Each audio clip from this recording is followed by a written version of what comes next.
How and welcome to my podcast, Ignite Your Power, the Kathy Mel podcast.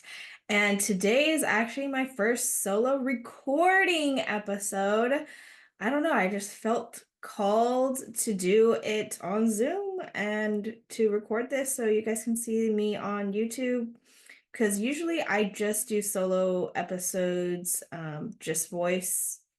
And so, yeah, this is the first time I'm gonna actually be on video. So, yeah, this week on Ignite Your Power, I'm going to be talking about what I've been going through recently in the past 2, 3 weeks. It's been so crazy here. But before I talk about that, I want to introduce myself. If you don't know who I am, I'm Kathy. I'm an empowerment coach, and I use my method or my concept about living the blessed soft life, which came to me from, I believe, my higher source, um, or my higher self, to help people to live the best, happiest version of themselves. And I've been through that journey ever since me having to go through infertility, my father passing, etc.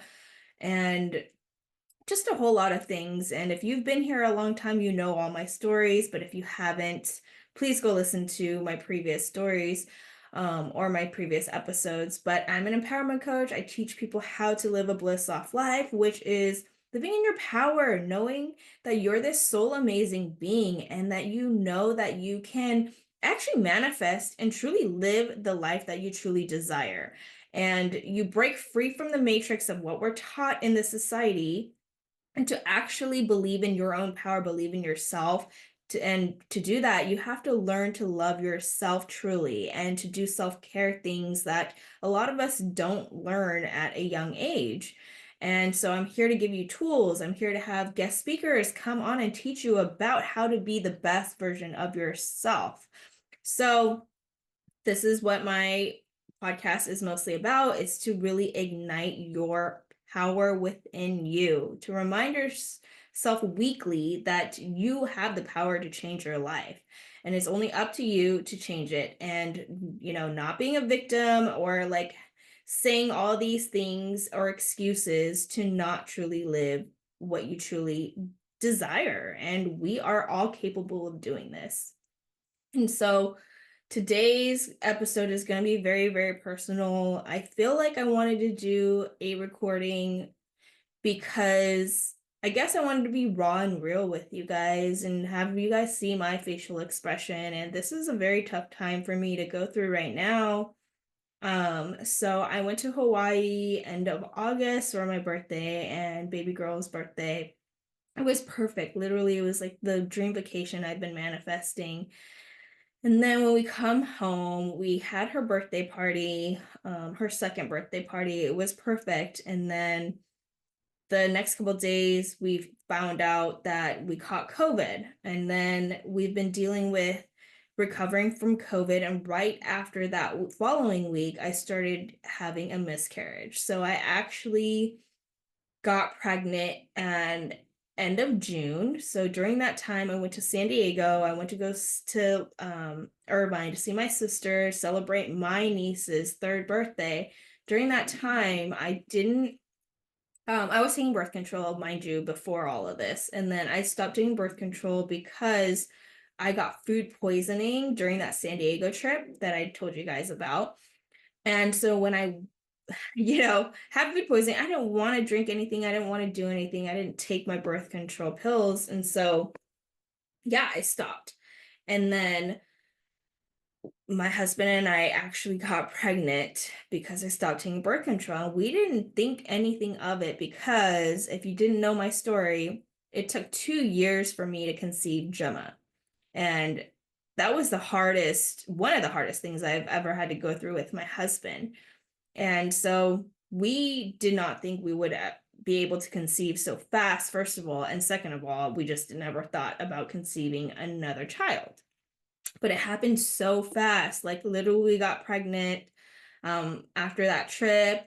And I started feeling it in my body. I was like, this is interesting. Like I just knew in my intuition I was pregnant. And I was so happy and I was like in shock all at the same time And when I told my husband, he was shocked too, because again, like we said, we were not prepared for it. And then second of all, we just never thought we would be able to conceive a second child.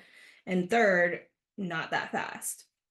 And then fast forward now, I was supposed to go get a checkup, like my 10-week, checkup for my baby. And yeah, I started spotting. I started getting blood and when I was going to the restroom. And I was like, okay, I looked it up. People said it was very, very normal to have like some bleeding. And I've had friends, two friends, who actually were pregnant and they had big blood clots come out, but they were fine. They were still having their baby. So that I thought that was the case for me. But then as the time went on more and more, the chunks got bigger. So I knew in my heart that I was getting a miscarriage again. So first time I ever got a miscarriage was going through IVF in 2020 or 2021, was it? And yeah, 2021 in November or October or November, because I did IVF. And then I was pregnant for only 2 weeks and I got the miscarriage. But this time I got the miscarriage during my 10-week timeline.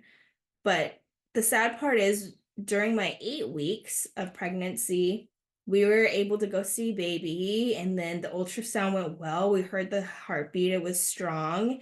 And I guess after that, like 8 days or 8 weeks and 4 or 5 days later, like the baby's heartbeat just stopped. And I guess that's how big the fetus was when we did go check. And yeah, it's been so crazy. I don't know. It just happened so fast, right? Everything just happened so fast. Like I got the baby so fast and then it just got rid of it so fast, which is very heartbreaking for me. And I can't fathom it. I'm still processing it. Like I'm still trying to understand why this has happened to me. And I guess I won't really know until later on. It's not going to come to me right now, but I have to believe that and trust that, God or source has better and bigger plans. And, miscarriages usually is when, either the parents aren't ready or the baby spirit child is not ready to come. And so I understand that. I understand it all logically, everything logically. It's just that the hard part for me right now is, why does this have to happen to me? If it was not meant to be, why even get me pregnant and have me go through this? And this is why I'm just very upset, or like that's the part that I'm so stuck on. And yes, I know I had this victim mentality right now about the situation, but I feel like I'm handling it much, much better than I did my first time around having a miscarriage. And I'm trusting, I know. And I know in my deep core, like soul knowing that I'm going to have another baby, I'm going to be pregnant, but why have me go through this? And it's just so heartbreaking to have, all these ups and downs. And I know life is like this, though. That's why we're here for a human experience. We're here to literally feel all the ups and downs, to learn life lessons, soul lessons. I don't know what my soul was trying to learn this time around. Definitely self-love, self-care.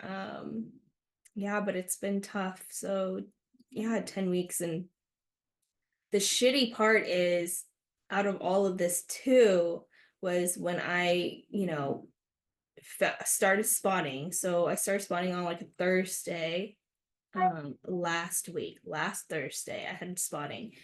And then it was over the weekend on Saturday where, the blood clots got bigger. And so I texted my OBGYN and I was like, dude, I have this blood clot. She's like, you either wait for Monday or you can go to the ER to check, right? And I was like, yeah, I'm not going to be able to have a peace of mind until I know what's really going on. And so I ended up going to the ER on that Saturday night.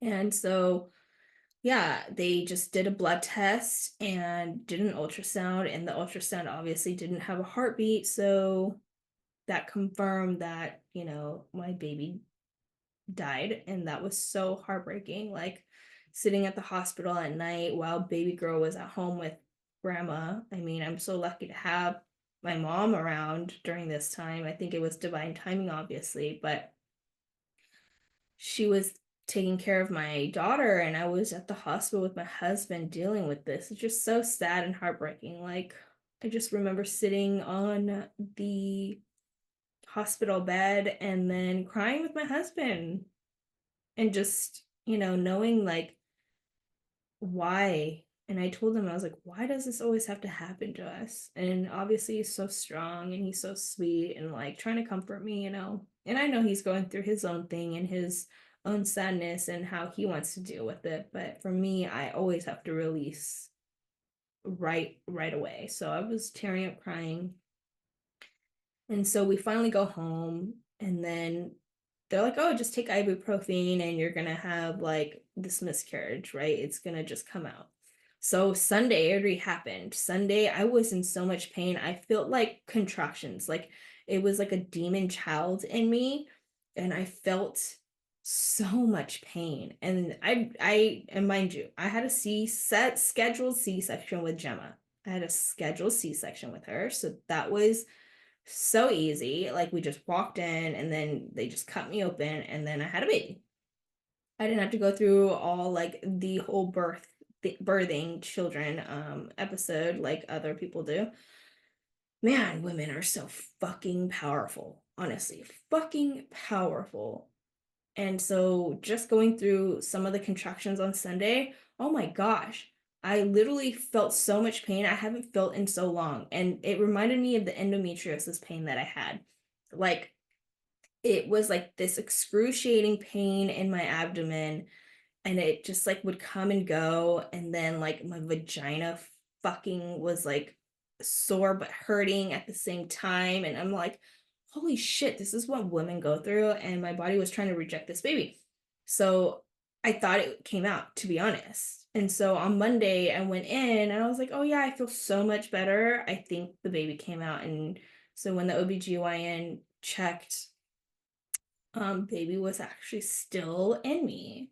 And I was like, oh my gosh, I do not want to go through another episode of what happened on Sunday of like having contractions and trying to naturally take it out. They don't give you anything, guys. No, nothing for this pain.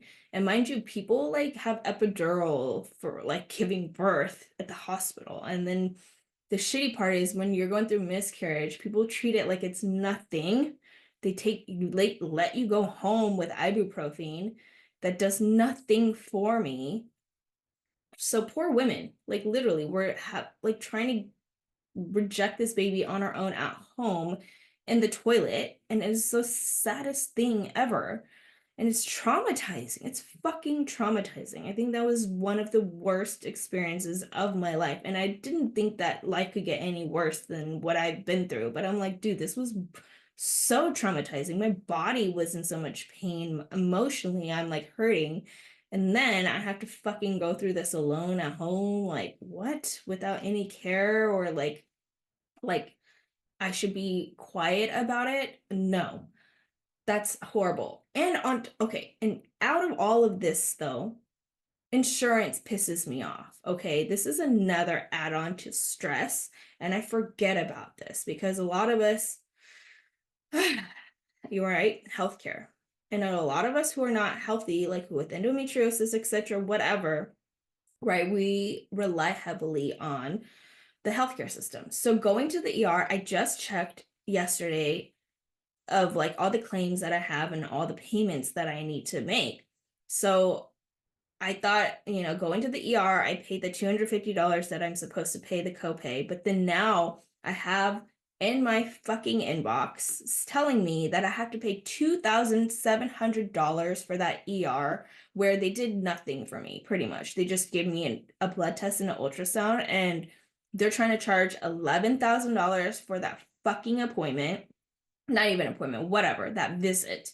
Like, how ridiculous is that? They're trying to charge like $10,000 for HCG blood level testing. Like, what in your right mind is that like even feasible? Like, like, luckily, yeah, I have insurance, but still, 2,700 for just that. And mind you, I haven't even done my D&C. Oh, I forgot to tell you guys. So yeah, I didn't want to go through that alone on Sunday, right? So then, sorry, this is all scattered, but this is me telling my traumatizing story to you guys and sharing it. But and then I go and see my OB right on Monday, and she's giving me these three options of how I would actually get rid of the baby. And she's like, first, first option is you would just keep doing what you're doing and let it naturally come out. And I'm thinking in my mind, fuck that. That was traumatizing already on Sunday, doing it up by myself. Second is to take a pill and then do it at home. And they give you like, ibuprofen or something to deal with it at home. Another traumatizing thing. And then third is the D&C procedure where they literally, you know, take the baby out of your uterus. So pretty much an abortion, which is crazy. But yeah, and I was like, yeah, I'm gonna do the procedure. Like I can't deal with it at home. That's already traumatizing. And so finally that Wednesday, last Wednesday, 9/11, guys. And isn't that sad? I didn't even realize that I was having this procedure done on 9/11. But if you don't know and you're in the US, 9/11 or you're not in the US, right? 9/11 was a very tragic time for in the US where, the towers and like the planes got hijacked and a lot of people passed away. And so I did this procedure on 9/11. How freaking sad is that?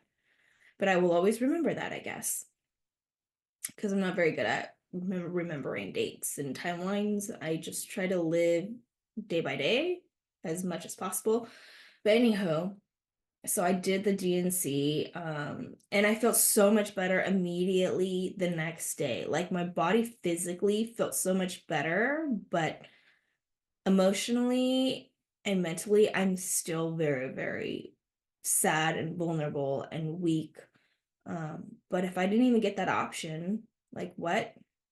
How sad would that be? Like, this is my body, and I don't want somebody else to make a decision for me. I made that decision myself, and my husband supported anything that I did.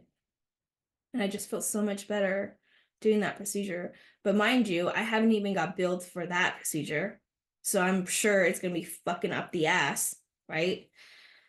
Because going to the ER getting a stupid ultrasound and a blood test was fucking 2,700. That's ridiculous.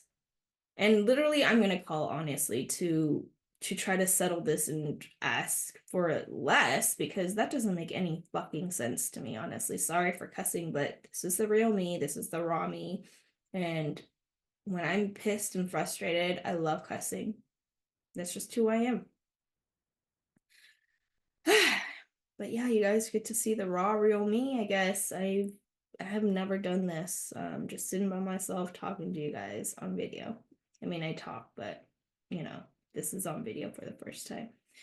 But yeah, anywho, out of all of this whole experience, again, I don't know what it is for. I just noticed there's a pattern that I'm always talking about women's health and the taboo topics of like, having endometriosis, period, blood clots, and then now another miscarriage, but this time was like a real deal miscarriage. The first time, I just felt like a period. It was like very normal. But this time was traumatizing because my baby was at least 8 weeks in my belly. And yeah, getting rid of that baby or fetus or whatever was so, so painful. I can't believe that women go through this. It's very common. 1 in 5 women go through a miscarriage. Like, what?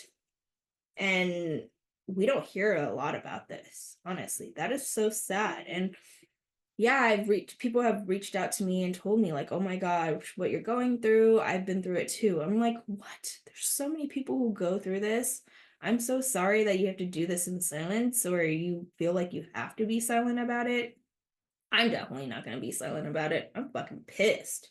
I'm fucking pissed that we have to go through this at home by ourselves in pain. And then we have to pay fucking up the ass for the medical bills. Like, that's another layer of stress. Like, come on. Why is it that our world is so fucking shitty and like literally the worst about women's health. I don't even understand it. Why? Like, okay, yes, I understand that we are fucking powerful beings. Like, women are the most powerful fucking beings ever.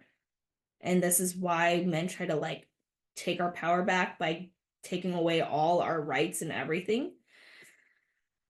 I get that. I get it. Because we are fucking amazing, powerful beings. But this is why it's a reminder.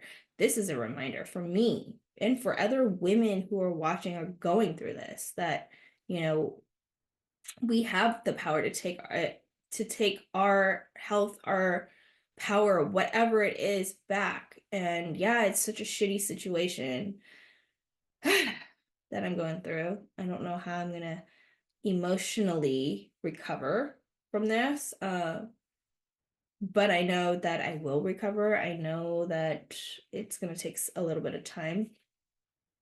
I'm very lucky that I have a lot of love and support. Honestly, like I have so much people reach out with so much love, so much prayer, and and well wishes. And I think that is one of the most uh, beautiful things that I have ever witnessed, honestly. To have so much people that love me. And I've never, and like I don't meet these people in person or whatever, or I haven't known them for a long time, but just even reaching out, giving love and support is very positive and just shows that humanity is still there, even though, life can be terrible and hard. And it's okay to be vulnerable. I'm learning to go through that and accept that too, because being vulnerable and crying is one of the hardest things for me because I feel like I always have to be tough. Like my father, he never cried, he never showed emotions. And so me releasing my emotions and sadness and being raw and real with you guys here is a huge thing. And in a way, it's scary but healing for me. And so thank you for even listening, watching, learning, being here with me. I truly thank you guys and love you guys. And it just makes it easier for me to know that I have a better purpose or a life purpose or something. So thank you so much, guys. I love you guys.